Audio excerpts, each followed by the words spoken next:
Hello दोस्तों, good morning, नमस्कार। मैं दीपक यादव आप सभी को आदर्श क्लासेस के इस यूट्यूब चैनल पे हार्दिक स्वागत करता हूं। दोस्तों, आज फिर हम आप सबों के लिए 1 फरवरी 2022 का करेंट अफेयर्स कराएंगे दोस्तों, जो किसी भी प्रतियोगी परीक्षा को नस्ते नाबूद करने के लिए अति महत्वपूर्ण होगा। दोस्तों, जितने भी करेंट अफेयर्स कराए जाते हैं, टोटल करेंट अफेयर्स किसी भी प्रतियोगी परीक्षा को नस्ते नाबूद करने के लिए अति महत्वपूर्ण है। दोस्तों, आज जितने भी क्वेश्चन कराए जाएंगे दोस्तों, सभी क्वेश्चन वेरी इंपॉर्टेंट क्वेश्चन होंगे दोस्तों, जो किसी न किसी प्रतियोगी परीक्षाओं में जरूर छपेंगे दोस्तों। तो दोस्तों, बिना देर किए हम लोग आगाज करते हैं आज के क्लास का। बहुत ही अच्छा क्वेश्चन है दोस्तों, एक एक पॉइंट को नोट करिएगा, ध्यान दीजिएगा। सभी क्वेश्चन छपने वाला क्वेश्चन है दोस्तों। तो आगाज करते हैं दोस्तों आज के फर्स्ट क्वेश्चन का। ये रहा दोस्तों आज का फर्स्ट क्वेश्चन, बहुत ही इंपॉर्टेंट क्वेश्चन है दोस्तों। यह क्वेश्चन है कि यह क्वेश्चन दोस्तों कहीं ना कहीं 2000 दोस्तों ये क्वेश्चन पूरे साल किसी न किसी परीक्षा में, किसी न किसी एग्जाम में, कॉम्पिटिटिव एग्जाम में कहीं ना कहीं जरूर छपेगा दोस्तों। अलग अलग टाइप से ये क्वेश्चन हर कॉम्पिटिटिव एग्जाम में छपने वाला क्वेश्चन है दोस्तों। बहुत इंपॉर्टेंट क्वेश्चन है, बेहतरीन से समझिएगा दोस्तों इस क्वेश्चन को। क्वेश्चन है, आर्थिक सर्वेक्षण 2021-22 के अनुसार 2022-23 में भारतीय अर्थव्यवस्था कितने प्रतिशत की दर से बढ़ने की संभावना है। बहुत ही इंपॉर्टेंट क्वेश्चन है दोस्तों, छपने वाला क्वेश्चन है कि दोस्तों आर्थिक सर्वेक्षण 2021-22 के अनुसार 22-23 में जो है कि उस जीडीपी कितना रहने वाला है दोस्तों, वह कितने दर से बढ़ने की संभावना है। तो देखते हैं दोस्तों, इकोनॉमी सर्वे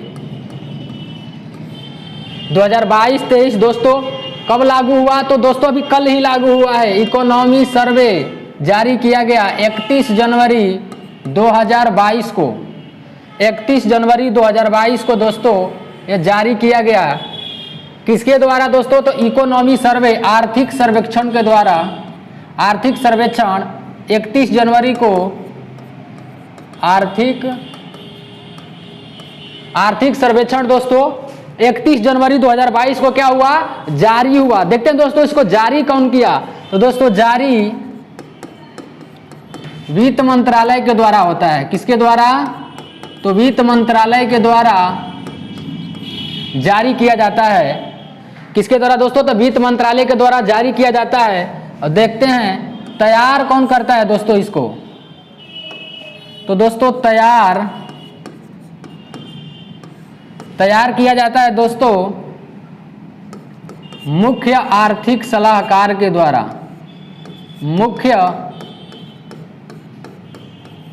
आर्थिक सलाहकार के द्वारा इसे तैयार किया जाता है। किसको? तो इकोनॉमी सर्वे को किसके द्वारा तैयार किया? तो मुख्य आर्थिक सलाहकार के द्वारा। देखते हैं दोस्तों मुख्य आर्थिक सलाहकार इसमें इस समय कौन है? तो वर्तमान में मुख्य आर्थिक सलाहकार हैं डॉक्टर नागेश्वरन, डॉक्टर अनंत नागेश्वरन, डॉक्टर अनंत नागेश्वरन, डॉक्टर अनंत नागेश्वरन अभी हाल ही में नए मुख्य आर्थिक सलाहकार बनाए गए हैं। मुख्य आर्थिक सलाहकार कौन बनाए गए हैं दोस्तों? तो बनाए गए हैं डॉक्टर अनंत नागेश्वरन। इन्हीं के द्वारा ये इकोनॉमी सर्वे तैयार किया जाता है, जो जारी करते हैं वित्त मंत्रालय। दोस्तों यह जो जारी होता है बजट से एक दिन पहले, बजट से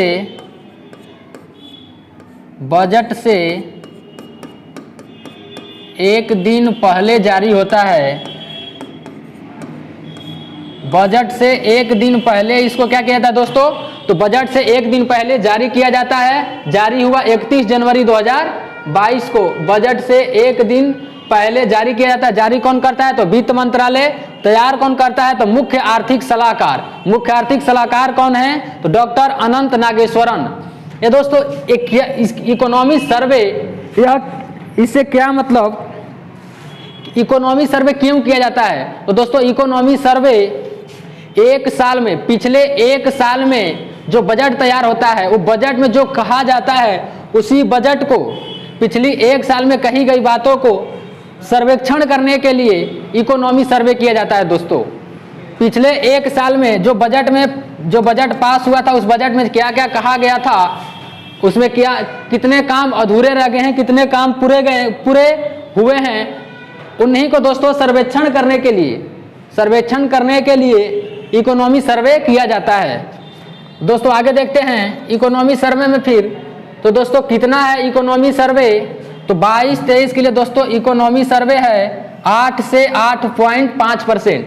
8 से 8.5% इकोनॉमी सर्वे रहने की संभावना है। दोस्तों आगे देख लेते हैं दोस्तों 21-22 में कितना था? 21-22 में 9.2% था। 21-22 में कितना था दोस्तों जीडीपी?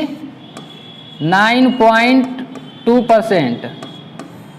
9.2% था दोस्तों जीडीपी। आगे बात करते हैं दोस्तों जीडीपी की, तो यह जीडीपी देखते हैं दोस्तों कृषि के क्षेत्र में कितना बढ़ने की संभावना है और उद्योग के क्षेत्र में कितना बढ़ने की संभावना है। अगर पूछे कि सेवा के क्षेत्र में बढ़ने की कितनी संभावना है, तो देख लेते हैं दोस्तों।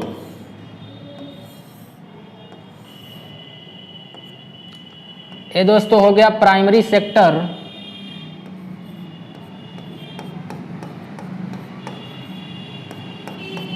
ये प्राथमिक हो गया, ये हो गया द्वितीयक सेकेंडरी, ये हो गया टर्सरी तृतीयक। तो दोस्तों तृतीयक देखते हैं प्राइमरी में कौन आता है। तो दोस्तों प्राइमरी में आता है कृषि। कृषि किस सेक्टर में आता है? तो कृषि आता है दोस्तों प्राइमरी सेक्टर में। कृषि आता है प्राइमरी सेक्टर में। कृषि दोस्तों आता है प्राइमरी सेक्टर में। सेकेंडरी में आता है उद्योग। उद्योग आता है सेकेंडरी में। और टर्सरी में दोस्तों आता है सेवा। सेवा हो गया, स्वास्थ्य हो गया, सेवा हो गया, स्कूल शिक्षा भी हो गया, सेवा शिक्षा,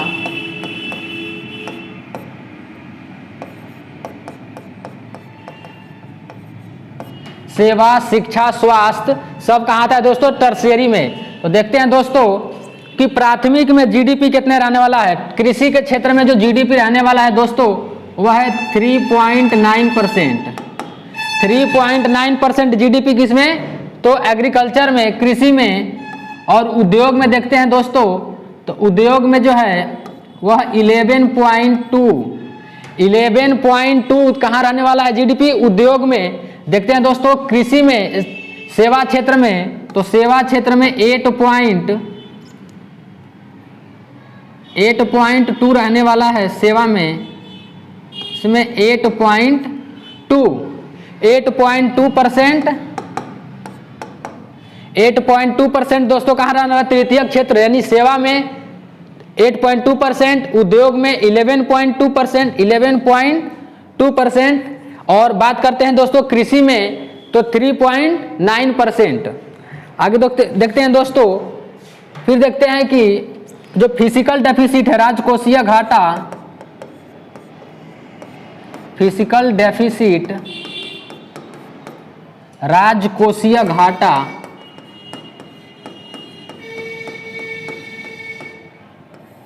राजकोषीय घाटा ये जो है दोस्तों जीडीपी का 6.8% रहने वाला है।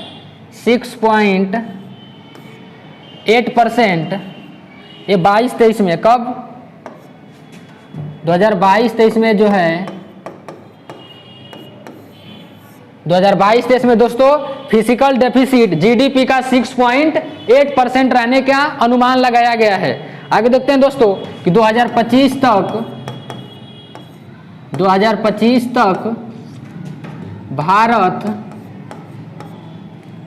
का जीडीपी 5 ट्रिलियन करने का लक्ष्य है। 5 ट्रिलियन डॉलर 5 ट्रिलियन डॉलर करने का क्या है, भारत का लक्ष्य है कि भारत का जो जीडीपी है 2025 तक कितना हो जाएगा, 5 ट्रिलियन डॉलर हो जाएगा। तो दोस्तों अगर भारत का जीडीपी इतना बढ़ाना है, 2025 तक भारत का जीडीपी 5 ट्रिलियन डॉलर बढ़ाना है, तो भारत को इंफ्रास्ट्रक्चर पर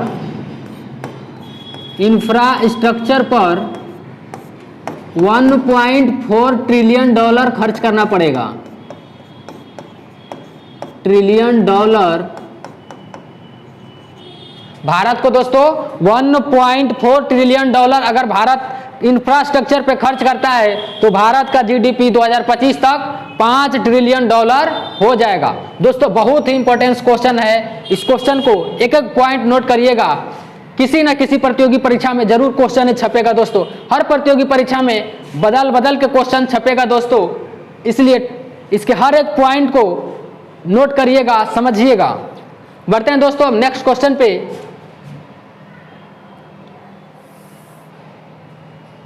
ये रहा नेक्स्ट क्वेश्चन, हाल ही में सियोमारा कास्त्रो किस देश की पहली महिला राष्ट्रपति बनी है? कौन? तो सियोमारा कास्त्रो किस देश की पहली महिला राष्ट्रपति बनी है? तो दोस्तों सियोमारा कास्त्रो पहली महिला बनी है राष्ट्रपति, पहली महिला राष्ट्रपति बनी है दोस्तों वो होंडुरास की। कहाँ की? होंडुरास की पहली महिला राष्ट्रपति कौन बनी है? सियोमारा कास्त्रो। सियोमारा कास्त्रो को बनाया गया है पहली महिला राष्ट्रपति होंडुरास की।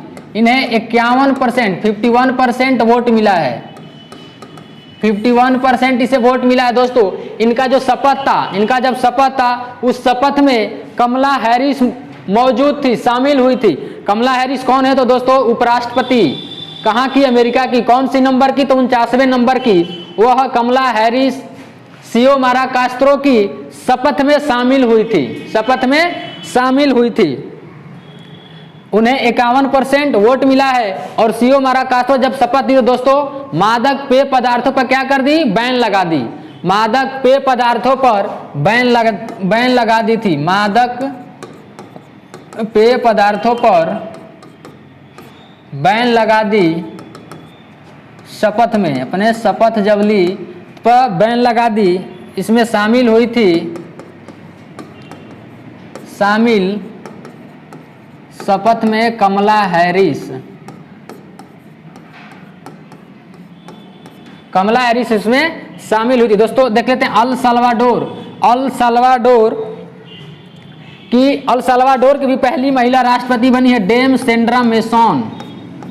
डेम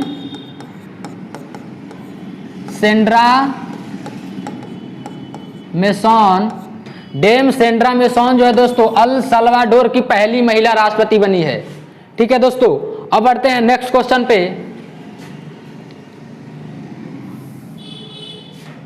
ये रहा दोस्तों नेक्स्ट क्वेश्चन, बहुत ही अच्छा क्वेश्चन है कि हाल ही में किस राज्य के लिविंग रूट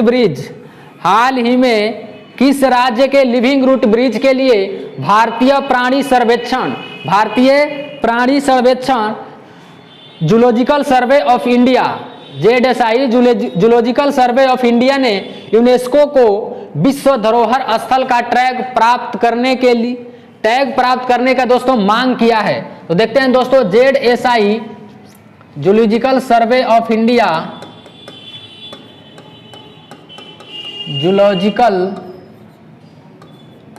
सर्वे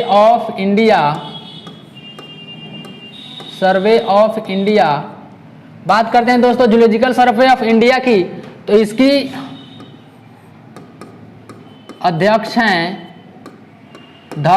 धृति बनर्जी इसकी पहली महिला अध्यक्ष बनी है। धृति बनर्जी पहली महिला अध्यक्ष बनी है जूलॉजिकल सर्वे ऑफ इंडिया की। धृति बनर्जी। बात करते हैं दोस्तों इसका हेडक्वार्टर, तो इसका हेडक्वार्टर कोलकाता में है। जूलॉजिकल सर्वे ऑफ इंडिया का हेडक्वार्टर कोलकाता में, और इसका महानिदेशक अध्यक्ष हैं धृति बनर्जी। धृति बनर्जी क्या हैं? इसके दोस्तों हेड हैं। इसके हेड कौन है? धृति बनर्जी।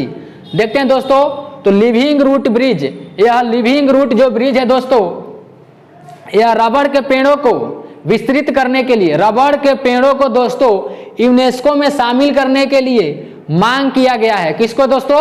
तो रबड़ के पेड़ों को यूनेस्को में शामिल करने, वही है दोस्तों living root bridge. Living root bridge यानी रबड़ के पेड़ है उन्हीं को, वो कहाँ का पेड़ है दोस्तों? रबड़ का, तो मेघालय का।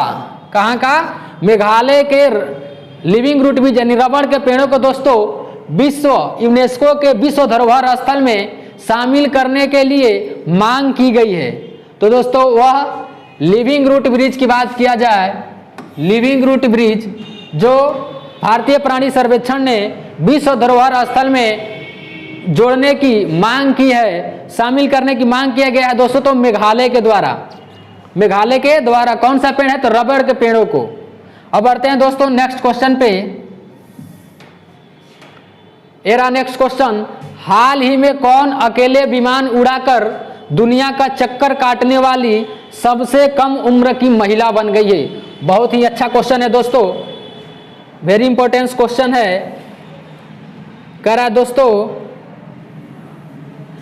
कि हाल ही में अकेले विमान उड़ाकर दुनिया का चक्कर लगाने वाली सबसे कम उम्र की महिला बन गई है। वह कौन है दोस्तों? तो देखते हैं, अकेले विमान उड़ाकर वह बनी है जारा रदरफोर्ड। जारा रदरफोर्ड वो महिला बनी है दोस्तों जारा रदरफोर्ड, जो अकेले विमान उड़ाकर दुनिया का चक्कर लगाई है। दोस्तों यह महिला जो है,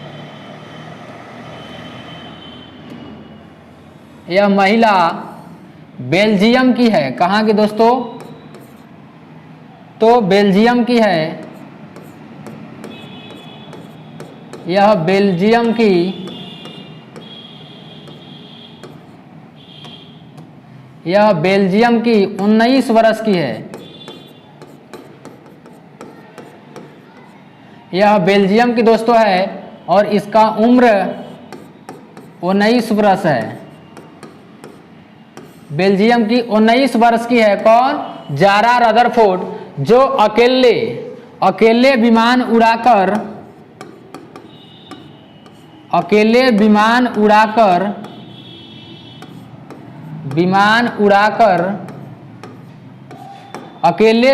उड़ाकर दोस्तों 52,000 किलोमीटर की दूरी, कितना दोस्तों? तो 52,000 किलोमीटर की दूरी, 52,000 किलोमीटर की दूरी क्या की है दोस्तों? अकेले तय की है, जो सबसे कम उम्र की महिला है। सबसे कम उम्र की महिला बनी है, सबसे कम उम्र की महिला, सबसे कम उम्र की महिला बन गई है दोस्तों। कौन?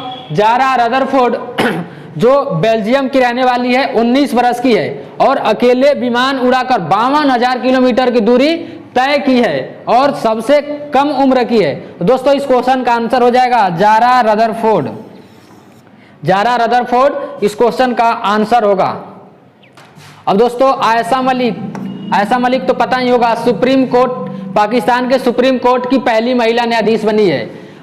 आयशा मलिक पाकिस्तान के सुप्रीम कोर्ट की पहली महिला न्यायाधीश। आयशा अजीज सबसे कम उम्र की महिला पायलट बनी है, सबसे कम उम्र की महिला पायलट आयशा अजीज। अब बढ़ते हैं दोस्तों नेक्स्ट क्वेश्चन पे।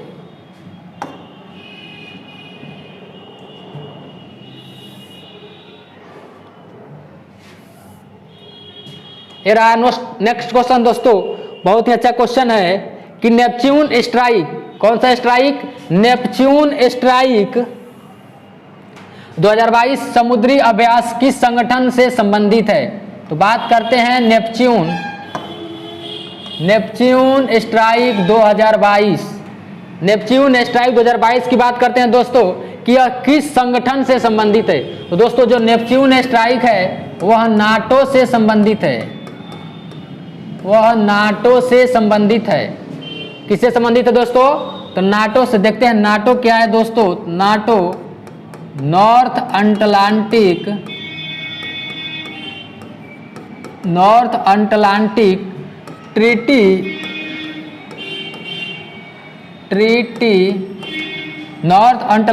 ट्रीटी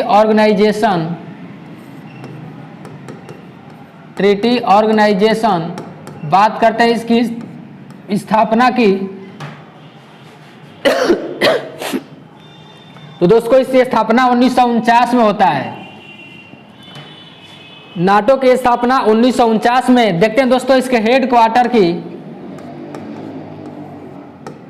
इसका हेडक्वार्टर ब्रुसेल्स में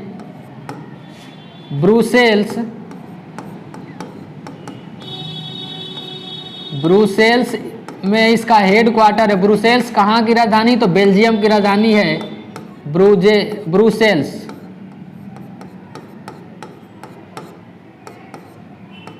दोस्तों ब्रुसेल्स जो है बेल्जियम की क्या है? राजधानी है। वहीं पे हेडक्वार्टर है, वहीं पे ब्रुसेल्स में ही हेडक्वार्टर है किसका? नाटो का। और नाटो की स्थापना 1949 में। और नॉर्थ अटलांटिक ट्रीटी ऑर्गेनाइजेशन दोस्तों इसमें सदस्य देश 30 हैं, इसमें 30 मेंबर हैं, 30 मेंबर। बात करें 30वां मेंबर कौन सा है? 30वां जो मेंबर है दोस्तों वह है उत्तरी मैसिडोनिया। उत्तरी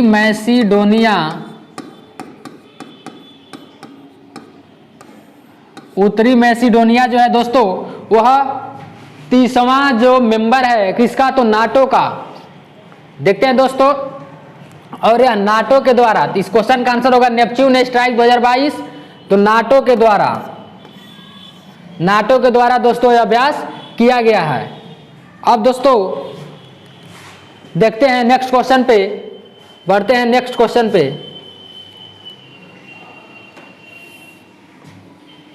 ये रहा दोस्तों नेक्स्ट क्वेश्चन, हाल ही में कौन सा राज्य एबीजीसी सेंटर ऑफ एक्सीलेंस लॉन्च करने वाला भारत का पहला राज्य बन गया है? यह भी बहुत अच्छा क्वेश्चन है दोस्तों। सेंटर ऑफ एक्सीलेंस लॉन्च करने वाला भारत का पहला राज्य कौन बन गया? देख लेते हैं दोस्तों। एबीजीसी क्या है? एबीजीसी ए से देखते हैं दोस्तों एनिमेशन,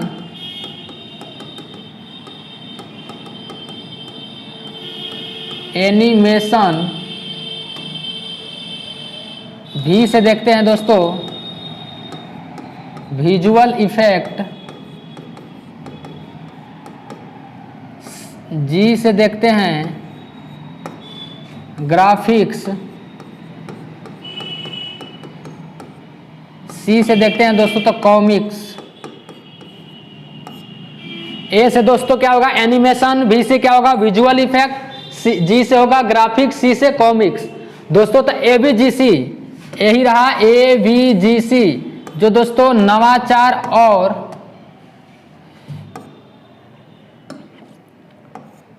तकनीक और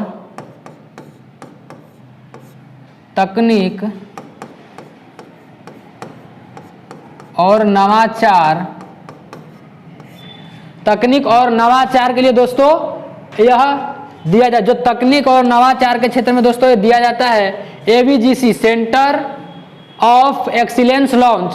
और कौन सा राज्य दोस्तों यह लॉन्च किया है? यह कर्नाटक के द्वारा। किसके द्वारा दोस्तों? तो कर्नाटक के द्वारा सेंटर ऑफ एक्सीलेंस लॉन्च करने वाला पहला राज्य बन गया है। ए से एनिमेशन, बी से विजुअल इफेक्ट, जी से ग्राफिक्स, सी से कॉमिक्स। इसमें दोस्तों तकनीक और नवाचार के क्षेत्र में, वह तकनीक और नवाचार के क्षेत्र में किस राज्य को और कौन सा राज्य पहला बन गया है? वह बना है दोस्तों कर्नाटक राज्य। कौन सा राज्य? तो कर्नाटक। अब बढ़ते हैं दोस्तों नेक्स्ट क्वेश्चन पे। ये रहा नेक्स्ट क्वेश्चन, अति महत्वपूर्ण क्वेश्चन है दोस्तों। ये भी क्वेश्चन कह रहा है कि हाल ही में किसने 9वीं राष्ट्रीय महिला आइस हॉकी चैंपियनशिप जीता है? बहुत ही अच्छा क्वेश्चन है दोस्तों कि 9वीं राष्ट्रीय महिला आइस हॉकी चैंपियनशिप जीता है। तो दोस्तों वह जीता है लद्दाख। जीता है कौन दोस्तों? लद्दाख एक विजेता है, इसमें विजेता है लद्दाख। बात करते हैं दोस्तों उप विजेता की। इसमें उप विजेता कौन है? उप विजेता इसमें चंडीगढ़ है। चंडीगढ़ दोस्तों इसमें उप विजेता है। कहाँ आयोजन इसका हुआ था? इसका दोस्तों आयोजन हुआ था हिमाचल प्रदेश में। हिमाचल प्रदेश में इसका आयोजन हुआ था।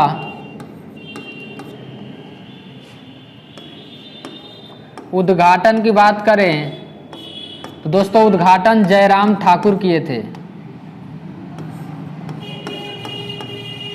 जयराम ठाकुर। तो दोस्तों 9वीं राष्ट्रीय महिला आइस हॉकी चैंपियनशिप कौन जीता है? तो जीता है दोस्तों लद्दाख। इसमें लद्दाख जीता है। उप विजेता कौन रहा? चंडीगढ़। इसका आयोजन कहाँ हुआ दोस्तों पूछे तो आयोजन पूछे तो हिमाचल प्रदेश में। उद्घाटन कौन किए थे? तो जयराम ठाकुर। उद्घाटन जयराम ठाकुर के द्वारा, आयोजन हिमाचल प्रदेश और उप विजेता चंडीगढ़, विजेता लद्दाख। दोस्तों इसमें कौन कौन इसमें भाग लिया था? दिल्ली भी भाग लिया था इसमें, और लद्दाख का आईटीबीपी लद्दाख भी इसमें क्या किया था दोस्तों? भाग लिया था। दिल्ली भी इसमें भाग लिया था। इसमें केरल भाग नहीं लिया था। ये इसमें दोस्तों जो केरल है यह 9वीं राष्ट्रीय महिला आइस हॉकी चैंपियनशिप में भाग नहीं लिया था। ये लिया था हिमाचल प्रदेश, चंडीगढ़, दिल्ली लिया था। इसके बाद लद्दाख आईटीबीपी भी दोस्तों इसमें भाग लिया था। इससे पहले दोस्तों बात करते तो 21 में जो जीता था वह आईटीबीपी ही जीता था। आईटीबीपी के द्वारा ही आइस हॉकी चैंपियनशिप जीता गया था। अब देखते हैं दोस्तों नेक्स्ट क्वेश्चन में बढ़ते हैं। ये रहा नेक्स्ट क्वेश्चन। हाल ही में भारत की पहली यूएनडीपी यूथ क्लाइमेट चैंपियन कौन बनी है? तो यूएनडीपी यूथ क्लाइमेट चैंपियन। बात करते हैं यूएनडीपी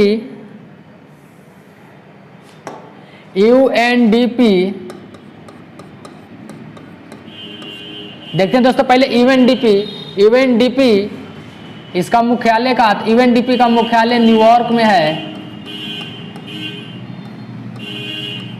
न्यूयॉर्क में इसका मुख्यालय है। न्यूयॉर्क कहाँ? तो यूएसए में।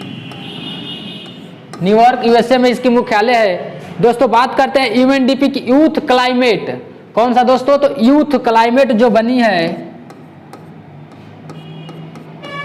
यूथ क्लाइमेट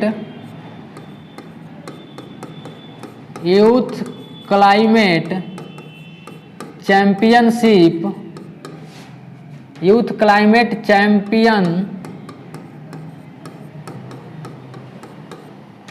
क्लाइमेट चैंपियनशिप जो दोस्तों बनी है वह बनी है प्राजक्ता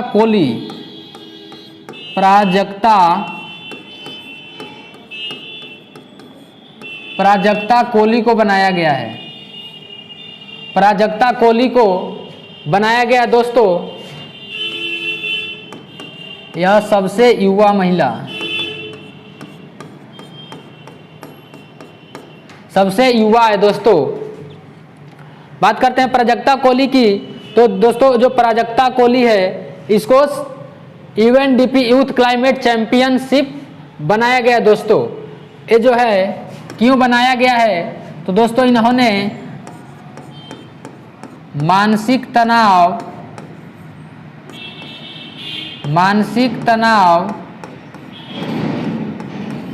दूसरा महिला जागरूकता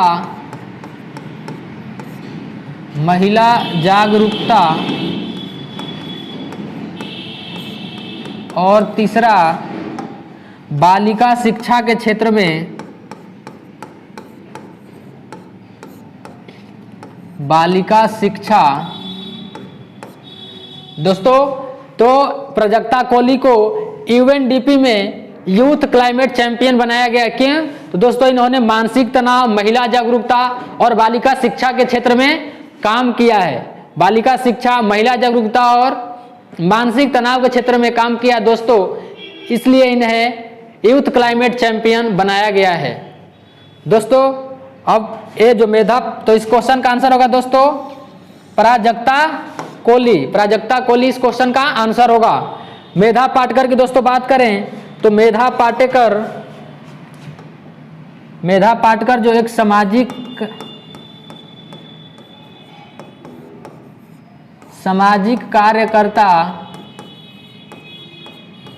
कार्यकर्ता तथा समाज सुधारक थी।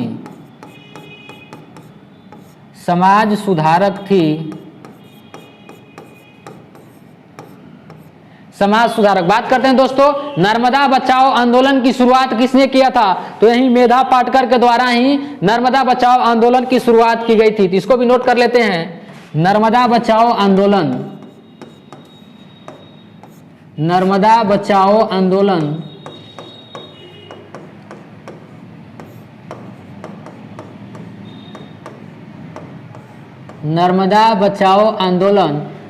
बचाओ आंदोलन का शुरुआत मेधा पाटकर के द्वारा किया गया था। बहुत ही अच्छा क्वेश्चन है दोस्तों, एक एक पॉइंट इस क्वेश्चन का नोट करिएगा। अब बढ़ते हैं नेक्स्ट क्वेश्चन पे।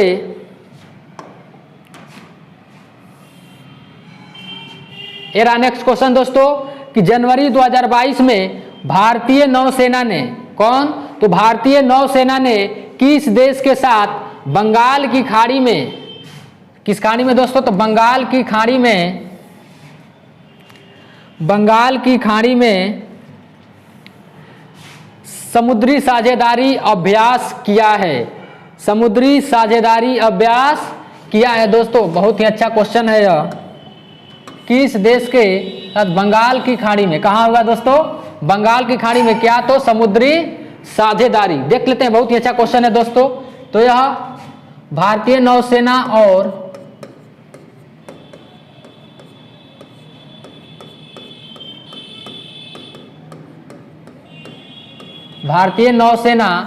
तथा जापान देश ने मिलकर समुद्री साझेदारी अभ्यास किया गया है। और हुआ कहाँ है दोस्तों? तो हुआ है बंगाल की खाड़ी में। बंगाल की खाड़ी में यह समुद्री साझेदारी अभ्यास किया गया है दोस्तों। समुद्री साझेदारी अभ्यास कहाँ किया गया है दोस्तों? भारतीय नौसेना और जापान के बीच। तो इस क्वेश्चन का आंसर होगा दोस्तों जापान। इसमें भारतीय नौसेना की तरफ से कौन सा दो था? एक था दोस्तों आईएनएस शिवालिक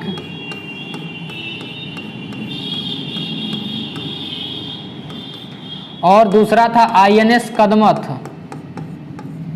आईएनएस कदमत और आईएनएस शिवालिक भारतीय नौसेना की तरफ से था दोस्तों। यह भारतीय नौसेना और जापान देश के बीच कहाँ हुआ है? तो बंगाल की खाड़ी में। भारत की तरफ से कौन? आईएनएस शिवालिक और आईएनएस कदमत। अब बढ़ते हैं दोस्तों नेक्स्ट क्वेश्चन पे। ये रहा दोस्तों नेक्स्ट क्वेश्चन। बहुत ही अच्छा क्वेश्चन है कि हाल ही में ट्विटर का सीईओ किसे बनाया गया है? हाल ही में ट्विटर का सीईओ किसे बनाया गया है?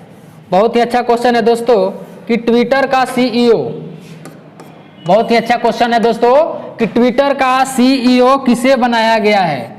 किसका सीईओ? तो ट्विटर का। बहुत ही अच्छा क्वेश्चन है, देखते हैं।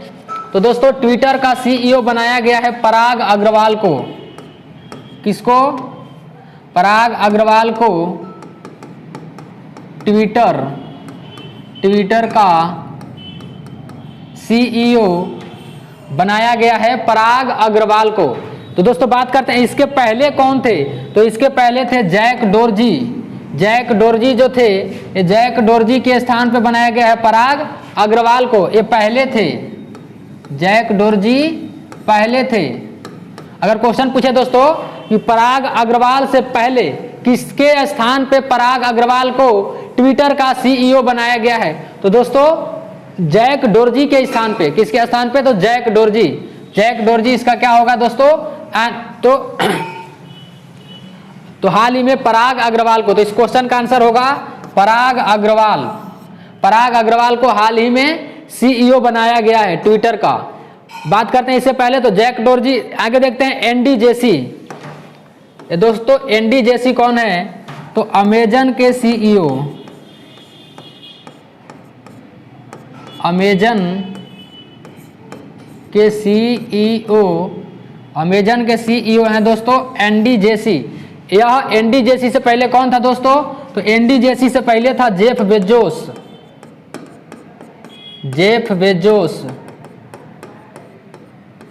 इससे पहले था दोस्तों जेफ बेजोस।